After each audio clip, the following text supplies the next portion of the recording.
layak disembah, layaklah, amin. Segala bangsa sujud menyembah, kepadamu, Kau Allah yang kudus, haleluya, layak kudus, layak. Beri kemuliaan yang dahsyat, sambut kepada firman Tuhan pagi ini.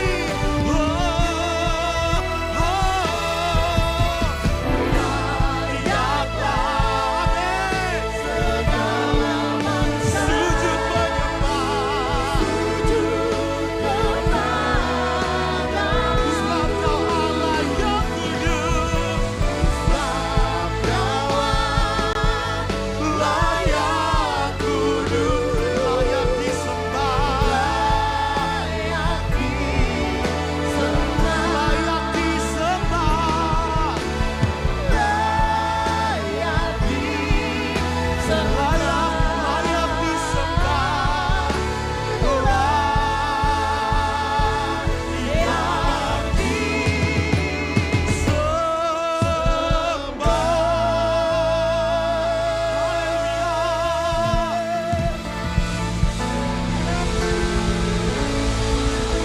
Mari bersama-sama kita bersatu di dalam doa. Bapa yang baik, Bapa yang kami kenal di dalam nama Tuhan kami, Yesus Kristus, kami tinggikan, kami agungkan nama-Mu, sebab Engkau layak menerima segala pujian penyembahan kami. Terima kasih untuk pemakaian-Mu atas tim pujian penyembahan, bagi juga hamba-Mu pada hari ini, sepanjang hari ini, urapan yang baru, karuniakan roh pengajar, roh mendidik, agar setiap kata kalimat yang keluar, nama Yesus saja yang dipermuliakan. Kami berdoa, berkati jemaat-Mu secara online ataupun secara onsite, genaplah firman Tuhan, kami dengar firman Tuhan, pasti sesuatu terjadi. Kami terima tubuh dan darah Yesus, pasti sesuatu terjadi. Kami terima pengurapan dari surga, pasti sesuatu terjadi. Kami percaya yang baik, yang manis, yang indah, yang membuat kami heran, semua Tuhan Yesus sediakan. Segala yang jahat tidak berkuasa, segala yang bakat bukan dari Tuhan tidak ada di tempat ini. Hanya kuasa Roh Kudus. Dalam nama Tuhan Yesus, setiap kita, gereja kerinduanku yang siap diberkati firman Tuhan, sama-sama dengan lantang kita boleh katakan amin. Kita berikan kemuliaan, tepuk tangan yang luar biasa. Silakan duduk kembali saudara. Terpujilah nama Tuhan yang telah mengumpulkan saudara dan saya pada pagi hari ini. Terimalah salam dari mimbar ini. Shalom gereja kerinduanku. Wah, bisa lebih semangat lagi. Shalom. Apa kabar semuanya saudara? Tuhan Yesus itu baik, amin. Saya boleh melihat tangan-tangan yang bangga punya Tuhan Yesus, bisa lambaikan tangan saudara. Kalau saudara nggak keberatan boleh kasih salam kiri kanan saudara. Katakan kamu pasti diberkati luar biasa. Bilang saudara kamu pasti diberkati luar biasa. Yuk biar rame gereja ini di pagi hari ini, yuk sama-sama kita berikan tepuk tangan dulu yang luar biasa. Oh, bisa lebih dahsyat dari ini tepuk tangannya. Haleluya, puji Tuhan. Saya mau ajak saudara sama-sama dulu, angkat tangan kanannya, lihat kiri kanan dan kasih tos saudara.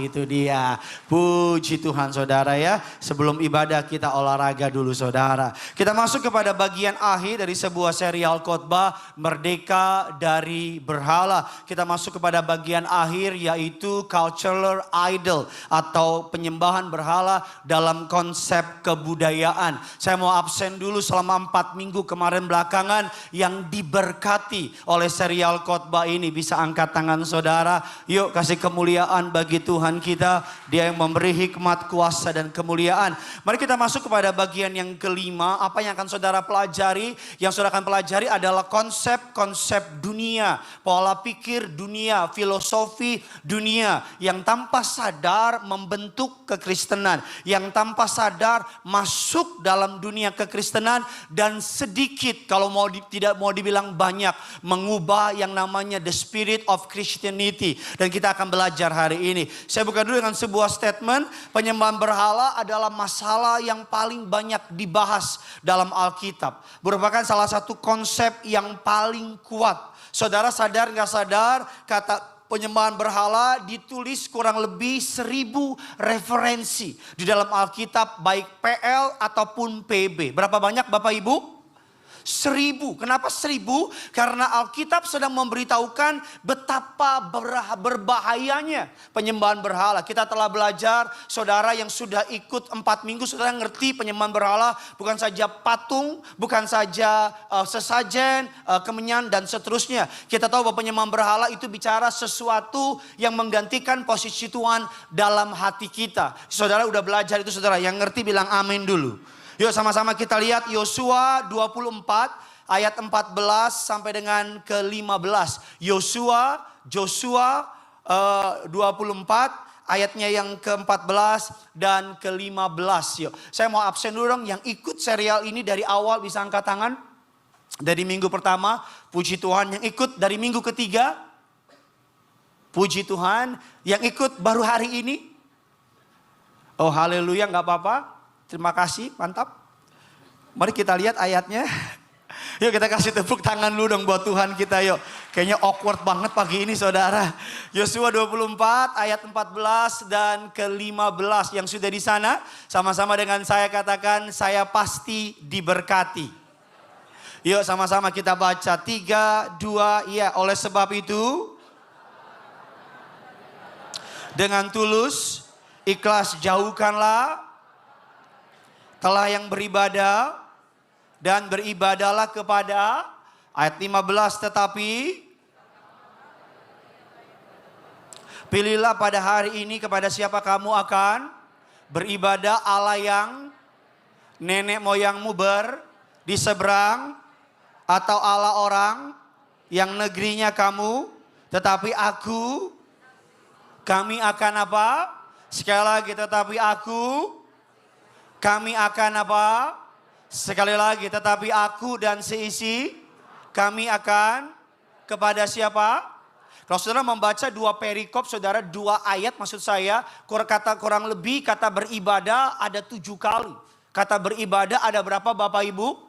7 kali. Kalau saudara baca, beribadahlah kepadanya, beribadahlah di seberang sungai, beribadahlah kepada Tuhan, beribadahlah kepada Allah, beribadah seberang sungai dan beribadah kepada Tuhan. Kata beribadah dalam 2 ayat ada 7 kali. Menekankan sebuah urgensi, menekankan sebuah perebutan antara beribadah kepada siapa. Di akhir hayatnya, saudara Nabi Yosua mengajak umatnya untuk memilih siapa yang mendapatkan hati mereka, untuk memilih siapa yang akan mereka sembah. Ada 3 Allah di sana. Allah nenek moyang di luar sungai Efrat, Allah orang Mesir, Allah orang Amori, atau Yahweh. Satu-satunya Tuhan, Allah yang benar. Ada 4 kurang lebih, maksud saya Allah nenek moyang, Allah orang Mesir, Allah orang Amori, atau Yahweh, Tuhan yang benar. Saya buka dengan sebuah kutipan, something or someone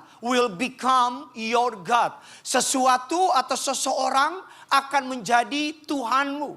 Sesuatu atau seseorang akan menjadi Tuhanmu. Sama-sama bilang sama saya, sesuatu atau seseorang akan menjadi Tuhan saya. Masalahnya apa yang saudara pilih? Hidup ini adalah pilihan. Colek kiri kanan saudara, hidup adalah pilihan. Sesuatu atau seseorang. Ada orang yang menyembah harta, ada orang yang menyembah cinta, ada orang yang menyembah pengakuan, dan seterusnya. Sesuatu atau seseorang akan menjadi Tuhan. Dan dikatakan menurut Kyle Idleman, taking good things and making them into God things. Kita terbiasa mengambil sesuatu yang baik. Minggu lalu kita belajar dari baik jadi apa? Utama. Dari utama jadi apa?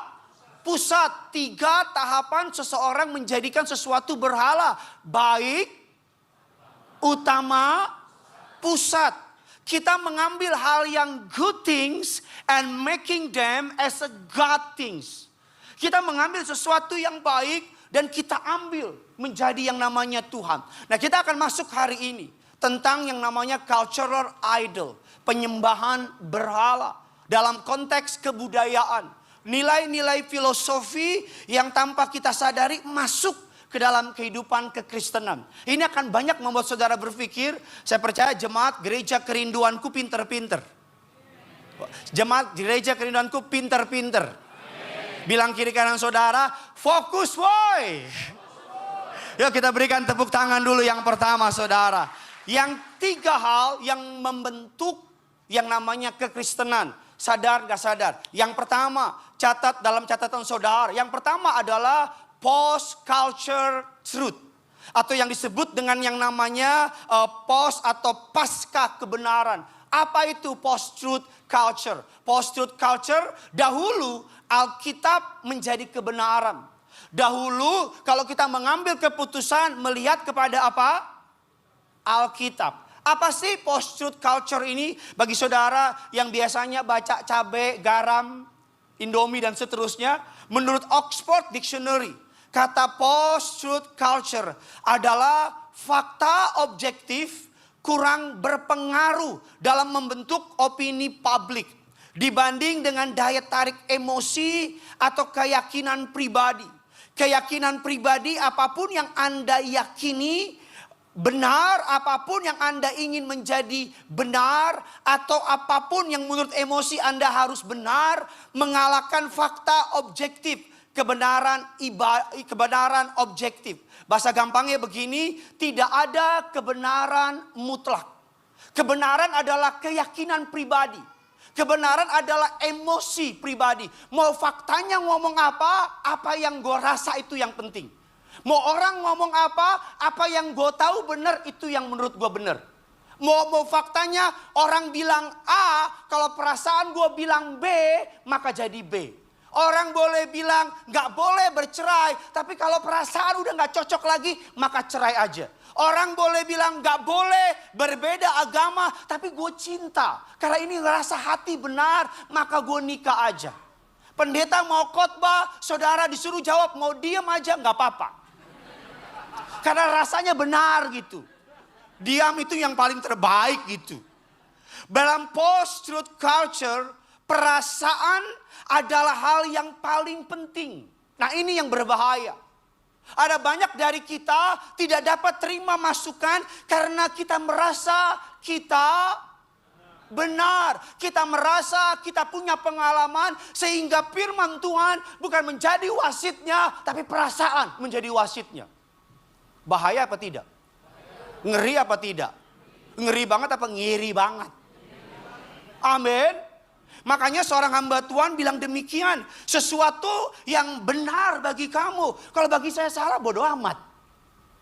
Orang mau ngomong apa ya udah. Makanya mohon maaf kalau ada orang yang merasa pacaran laki-laki sama laki-laki. Mereka bilang memang Tuhan bilang salah. Tapi aku jatuh cinta. Mau apa lo?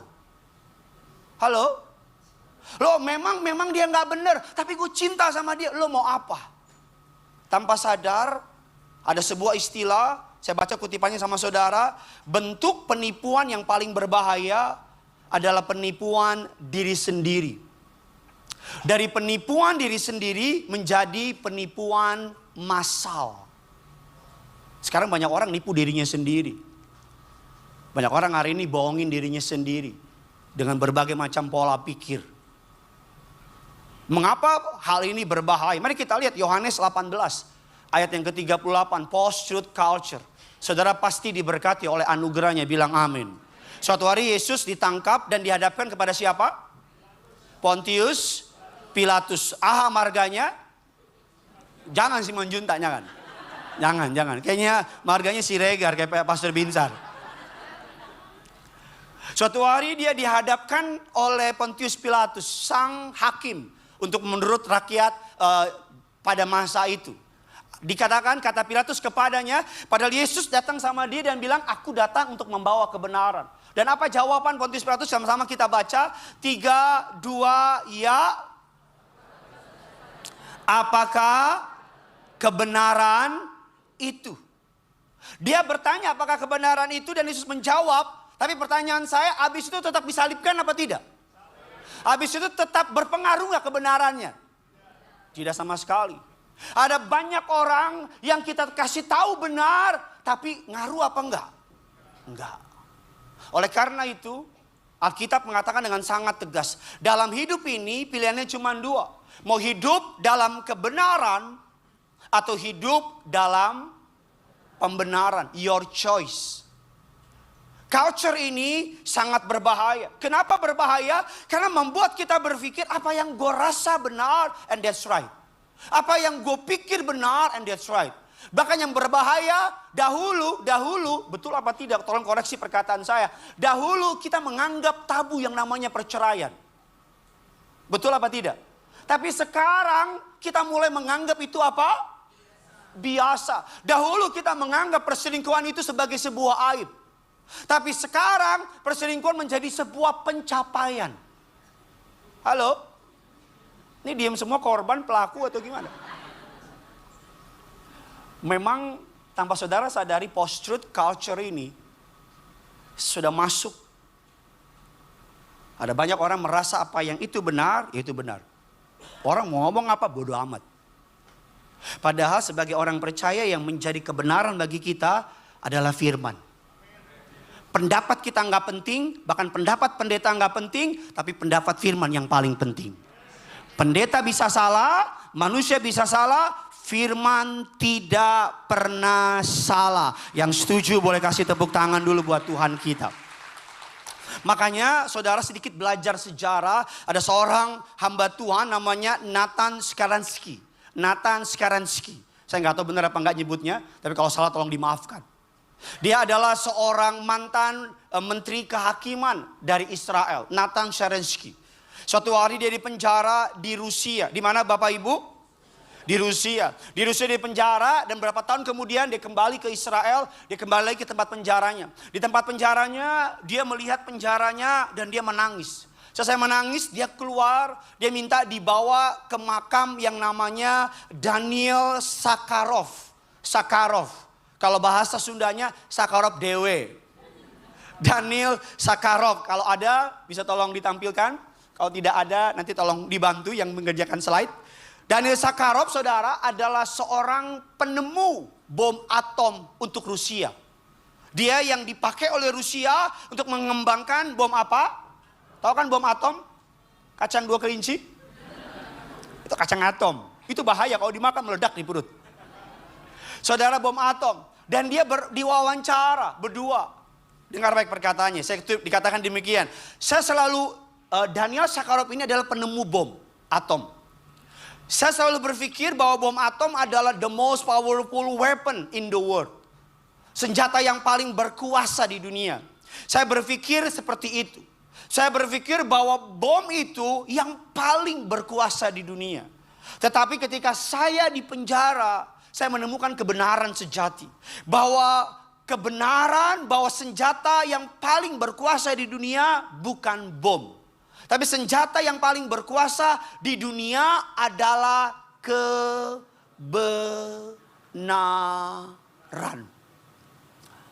Pendapat saudara dan saya nggak penting. Tapi kita pendapat dari firman itu yang penting. Amin. Apapun keputusan saudara, wasitnya firman. Bukan pendidikan saudara, yang setuju bilang amin. Ada orang makin tinggi ilmunya, menganggap firman Tuhan ketinggalan zaman. Ada nggak orang kayak gitu? Banyak. Ada orang oh ya kamu Tuhan deh. Kalau aku sih nggak begitu. Atau bahkan mungkin ada banyak orang saking pinternya banyak jalan menuju Roma. Semua agama sama, sama-sama mengajarkan kebaikan. Kelihatannya benar apa tidak? Tapi ujungnya berbahaya. Yang setuju boleh bilang amin. Oleh karena itu Yohanes 8 ayat yang ke-32 bilang demikian. Dan kamu Yohanes 8:32 sama-sama ya 3, 2 ya. Dan kamu akan mengetahui kebenaran dan kebenaran itu akan apa?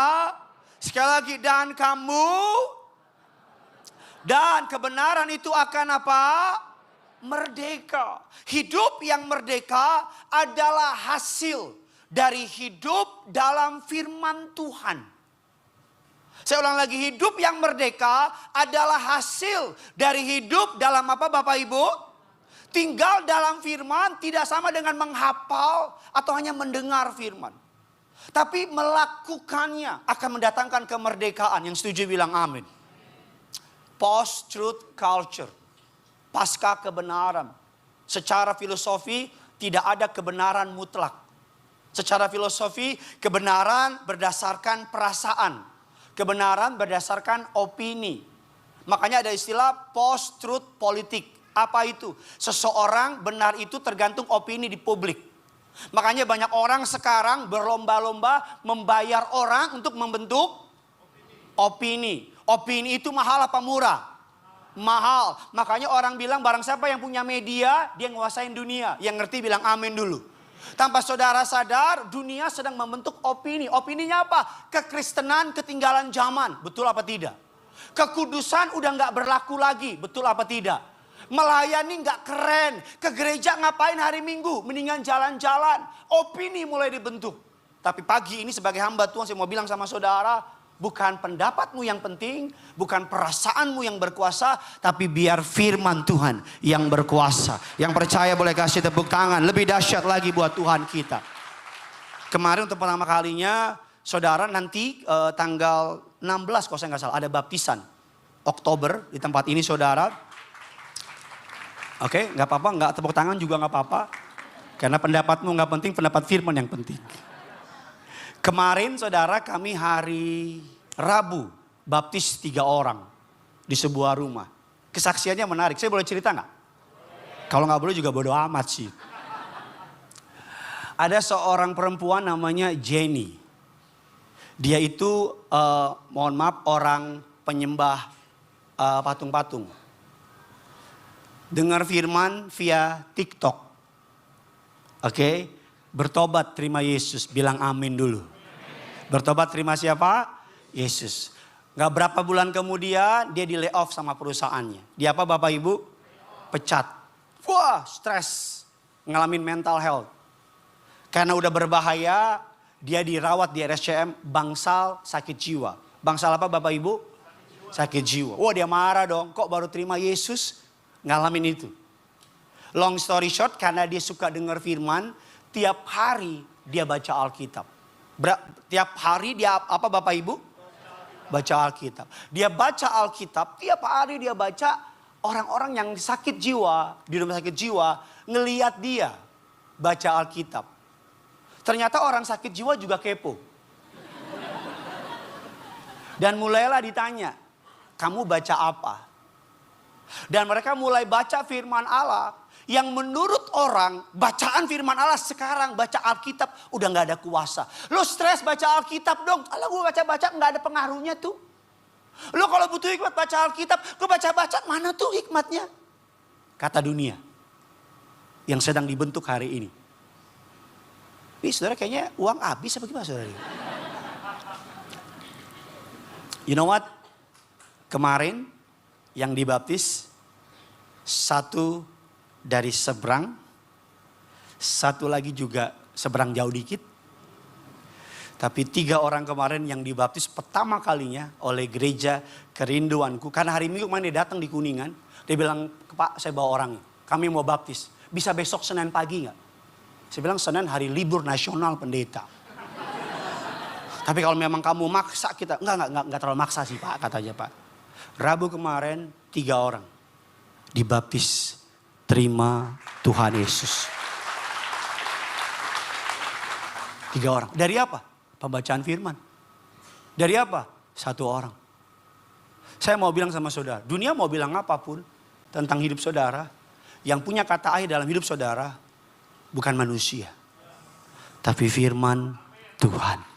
Ayo kasih tepuk tangan dulu yang lebih dahsyat buat Tuhan kita. Yang kedua, saudara, ini akan banyak mikir hari ini. Yang kedua, apa yang sedang dibangkitkan di akhir zaman ini. Yang kedua adalah rise of sexual revolution.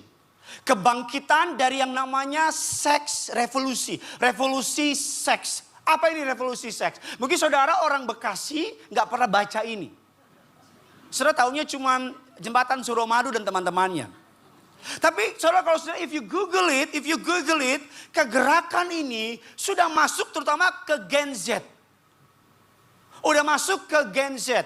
Yang Skibi, Sigma, Dululu, Awuhu, dan teman-temannya itu. Apa itu? The rise of sexual revolution. Ini adalah sebuah kegerakan yang untuk menerima segala bentuk cinta. Kegerakan ini menyatakan bahwa cinta adalah urusan orang-orang yang terlibat di dalamnya, bukan urusan orang lain. Kegerakan ini menyaratkan saudara bisa melakukan hubungan seks dengan banyak pasangan, bebas pasangan, tanpa komitmen, bebas aborsi, bebas mau melakukan sama pria, manusia, dengan binatang. It's free. Karena it's all about love. And love never fail. Sedap gak tuh? Halo? Saudara kalau gak tertarik sama bahan khotbah, saya ganti yang lain, mau gak? Atau saudara ya udah tolong bantulah. The rise of sexual revolution. Kegerakan ini tanpa sadar masuk gak ke Indonesia? Masuk gak ke generasi kita? Kegerakan ini gak apa-apa. Kalau lu suka, lu tidur sama dia. Yang namanya one night stand. Hook up mentality. Ada aplikasi-aplikasi baru. Ketemu matching. Ketemu ngopi and then tidur. Masalah dosa, gak ada dosa. Masalah salah atau gak salah, gak ada yang salah. Dan kegerakan ini tanpa sadar membentuk kekristenan. Apalagi tambah kegerakan yang namanya hyper grace. Kasih karunia yang kebablasan. Sehingga orang bebas mau buat apa aja. Bahkan ada banyak orang tua yang bilang sama anaknya, kalau if you wanna do a sex, do it. Tapi please pakai kondom. Karena bagi mereka gak apa-apa. Yang penting jangan hamil. Ini saudara pendukung atau penolak gerakan ini nih. Ini dari mukamu kayaknya, Pak Pendeta memang kami dukung itu memang Pak Pendeta. Halo? Yang ngerti bilang amin dulu. Makanya saudara, mari kita akan belajar. Ada 5 kurang lebih tentang kegerakan ini. Culture say, kebudayaan say, love is God. Tapi Christianity say, God is love. Kita suka bilang love is God. Budaya bilang love is God. Tapi Christianity, kekristenan bilang God is love. Kenapa? Kenapa berbeda? Karena kalau love is God, maka love itu yang jadi penguasa. Love itu yang menentukan untuk buat apa. Boleh tidur sama pria, boleh tidur sama binatang, karena it's all about love. Tapi kalau God yang menjadi love, maka Tuhan yang menentukan apa itu love. Yang ngerti bilang amin dulu. Dunia berkata love is God. Tetapi kekristenan berkata God is love. Yang setuju poin yang kedua boleh kasih tepuk tangan dulu buat Tuhan kita.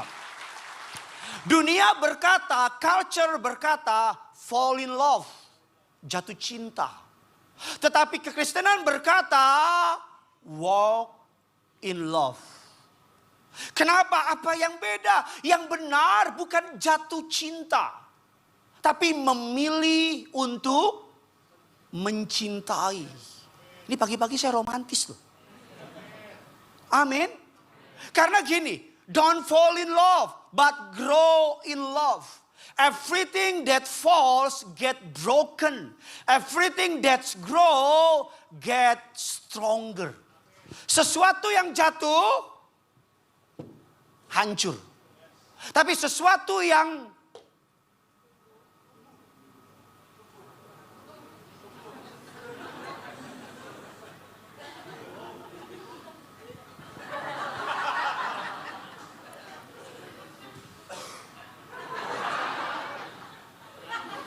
biar yang nonton online bingung nih, bikin apa ini si Gideon nih.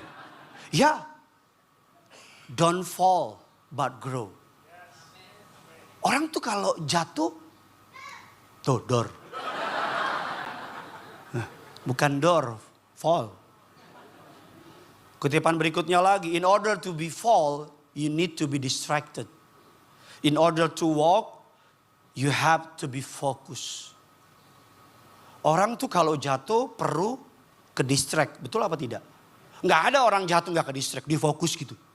Nggak ada. Kecuali matanya picek gitu dia. Bahasa apa picek ya?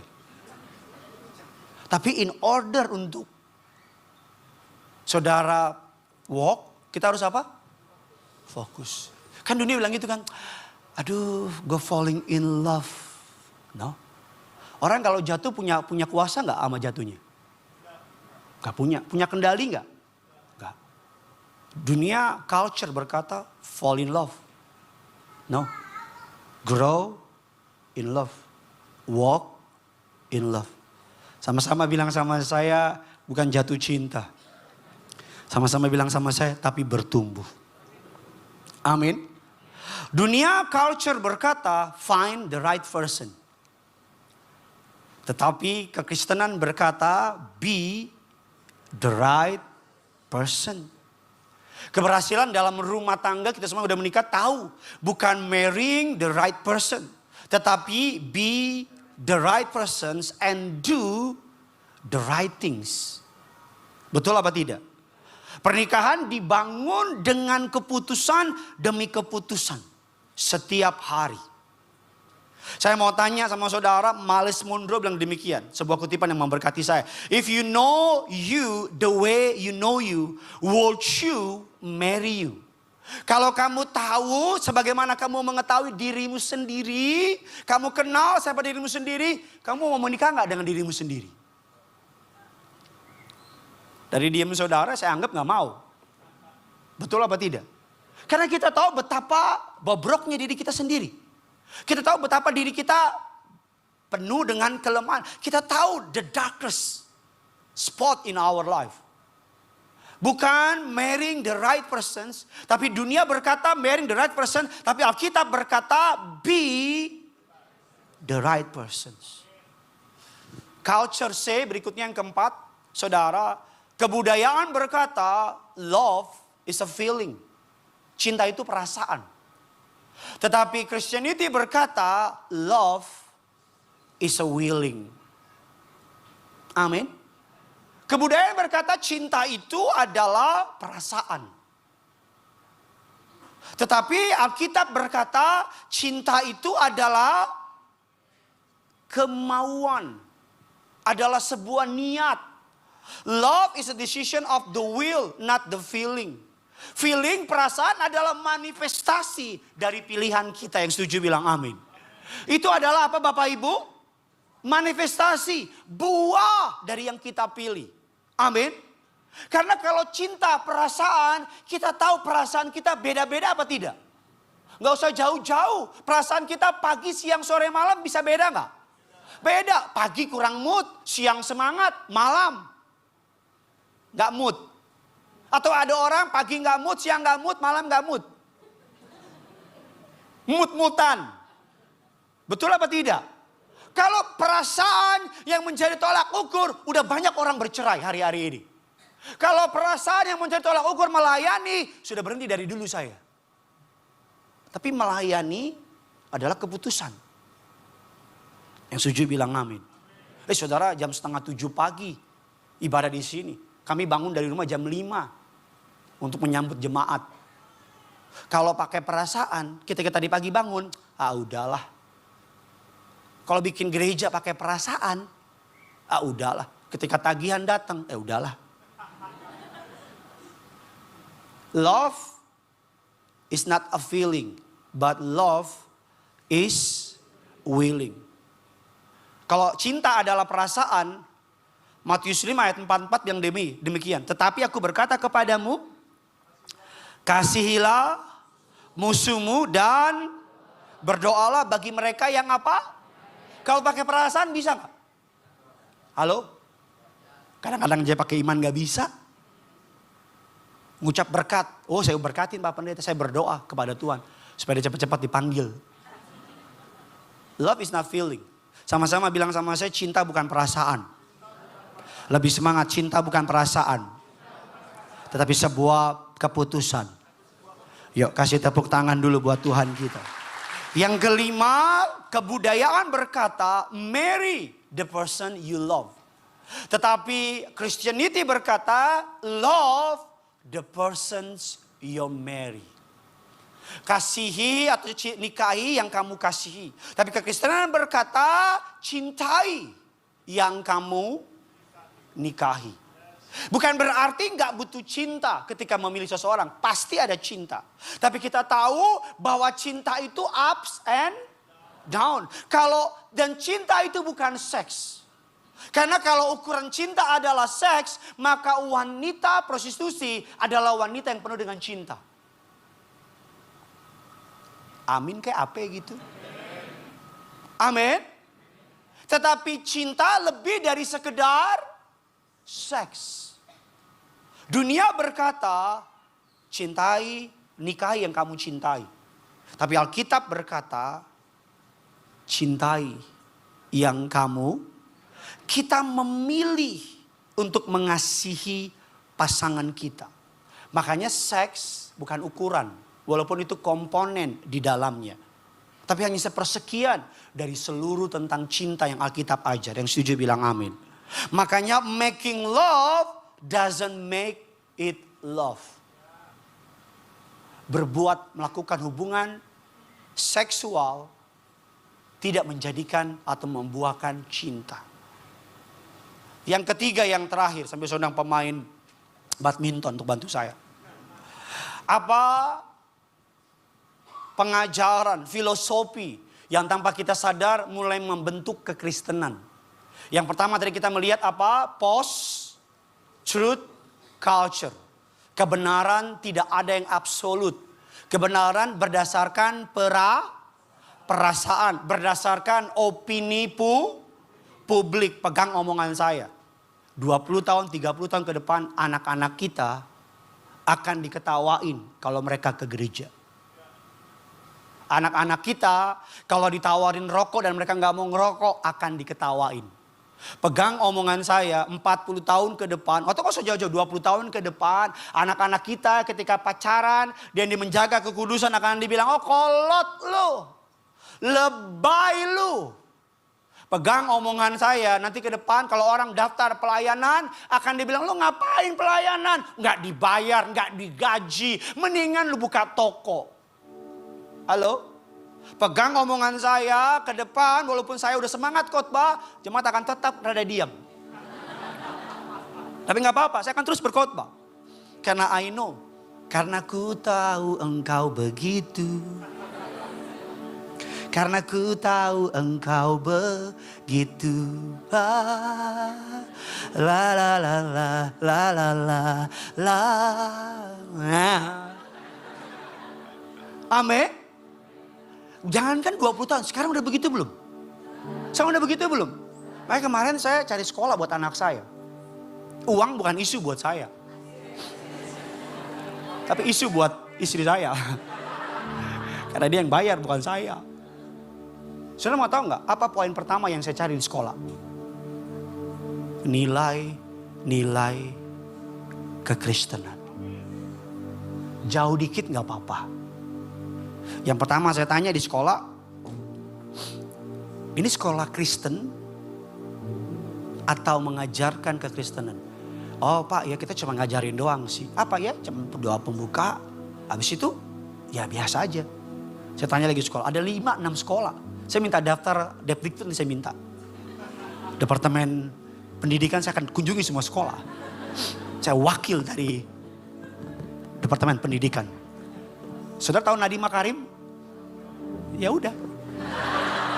Nanya aja. Saya tanya sama dia. Bagaimana pendidikan? Dia bilang, kami percaya ke Kristen. Makanya saya datang tuh, saya suka ada tulisan gitu. Faith in Christ. Ih sedap. Godly character sedap. Masuk ada tulisan, the fear of the Lord is the beginning of the knowledge. Sedap.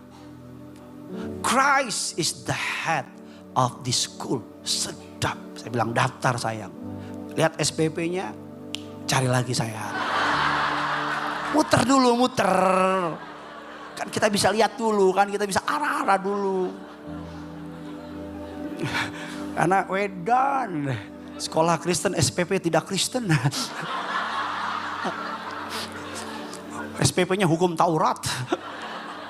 Saya langsung tanya sih, saya tanya, untuk pendeta di sini ada potongan. Oh, untuk pendeta ada potongan. Oh, berapa banyak? Ya, berapa persen? Bisa semua dipotong nggak? Saya bilang. Nah, tapi ini benar. Saya sama istri saya, ya udah punya iman lah, taruh lah. Ini bukan gaya-gayaan ya, bukan harus sekolah-sekolah yang keren. Bagi saya bukan soal internasional, ada kurikulumnya Merdeka, ada kurikulumnya Cambridge, ada kurikulumnya internasional Bacarote, apalah itulah. Tapi saya tanya, nilai-nilai Kristen, 6 tahun bos di situ bos. 6 tahun, dari jam 7 pagi sampai jam 3 bos. Lamaan dia daripada gue. Betul apa enggak? Dari jam 7 pagi sampai jam 3 bos. Di situ. Kalau guru anak saya diajarin. Ya sembah kaleng ya. Ya kaleng adalah is a God ya. Kaleng is a God ya. There is no other God than kaleng, okay? Ya worship God. Ya kaleng, I worship you. Tapi the rise of secular religion adalah kebangkitan yang berpikir bahwa Tuhan itu nggak ada. Yang penting kita hidup baik. Padahal kita tahu kebenarannya. Seluruh perbuatan baik kita dalam kitab Yesaya seperti kain kotor. Hanya darah Yesus yang dapat menyelamatkan kita. Doa saya kiranya firman ini. Makanya Swinburne merangkum dengan kata-kata yang sangat terkenal yang sekarang hidup ini sekarang. Swinburne mengatakan demikian. Maha suci manusia. Karena manusia adalah penguasa segala sesuatu. Salah satu ciri kegerakan ini adalah trust yourself. You can do it. The power of humankind. The power of human being. Kuasa dari kemanusiaan. Manusia, ingat gak? Roh ini mirip roh apa Bapak Ibu? Menara. Saida. Menara apa Bapak Ibu? Babel. Apa menara Babel? Manusia ingin menjadi Tuhan. Ngapain dia? Bangun menara sampai ke Tuhan. Makanya di tengah jalan Tuhan melihat, memang kita diciptakan segambar serupa dengan Allah. Alkitab bilang kita Tuhan-Tuhan kecil. Di tengah jalan ketika, saya nggak tahu udah sampai di lantai berapa bangunannya. Kalau kata mandornya udah lantai 30. Betul mandornya jemaat ini. Nggak tahu. Di tengah jalan Tuhan mengacaukan apa? Bahasa mereka. Tadinya mereka bilang, angkat dulu bata itu. Tiba-tiba bilang, isedo. Tiba lagi buru-buru, dia ngomong, ojo lali. Ya, dikacauin. Setiap kali manusia ingin jadi Tuhan, itu pemberontakan terhadap Tuhan. Doa saya, kiranya firman ini boleh menjadi berkat bagi saudara. Always remember this, yang punya surga, crazy in love with you. Kita berikan tepuk tangan yang luar biasa. Mari sama-sama kita mau angkat penyembahan kita. Berapa banyak yang diberkati firman Tuhan, boleh lambaikan tangan saudara. Yuk sama-sama kita bangkit berdiri, kita datang sama Tuhan. Kasih salam kiri kanan saudara. Bilang Tuhan